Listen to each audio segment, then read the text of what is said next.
আসসালামু আলাইকুম দর্শক, আমি একটা জিনিস আপনাদেরকে উদ্দেশ্যে বলবো।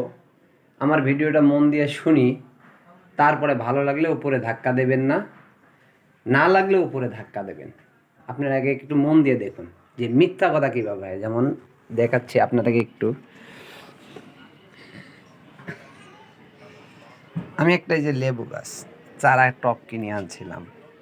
এই চারাটা কেনার পূর্বে আমাকে বলছিল নিয়ে যা, লাগার পরে 1 বছর পরে ফলন দেবে। 1 বছর জায়গা 2 বছর হয়ে গেছে, 3 বছর হয়ে গেছে।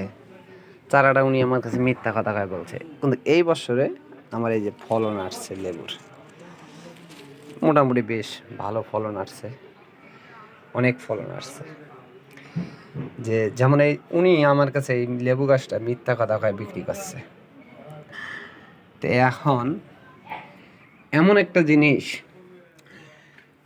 ফেসবুক প্ল্যাটফর্ম আপনাদের এমন একটা এইরকম জিনিস যে মিথ্যা কথা ছাড়া কোনো দিন ফেসবুক প্ল্যাটফর্মে আপনি টিকে থাকতে পারবেন না। আপনি যত মিথ্যা কথা বলবেন, আপনি অত লাইক কমেন্ট ভিডিওর রিচ বাড়বে। ওই যে অনেকে বলে না যে আমার ভিডিওর নিচে একটা কমেন্ট করুন, যারা কমেন্ট করছে তাদের কমেন্ট রিপ্লাই দেন।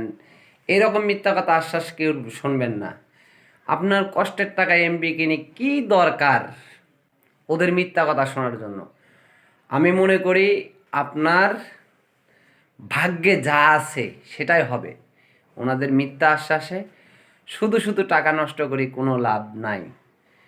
আপনি এতদূর রিচ, ভিডিও রিচ, এঙ্গেজমেন্ট এগুলো বাড়াতেও পারবেন না, শুধু শুধু হয়রানির শিকার হবেন। তবে আমি মনে করি আপনার বিবেক বুদ্ধি যেটাই বলবে আপনি সেটাই করবেন। কেউর কথায় কান দেবেন না, কেউর মিথ্যা কথায় আপনি বলবেন না। ধন্যবাদ।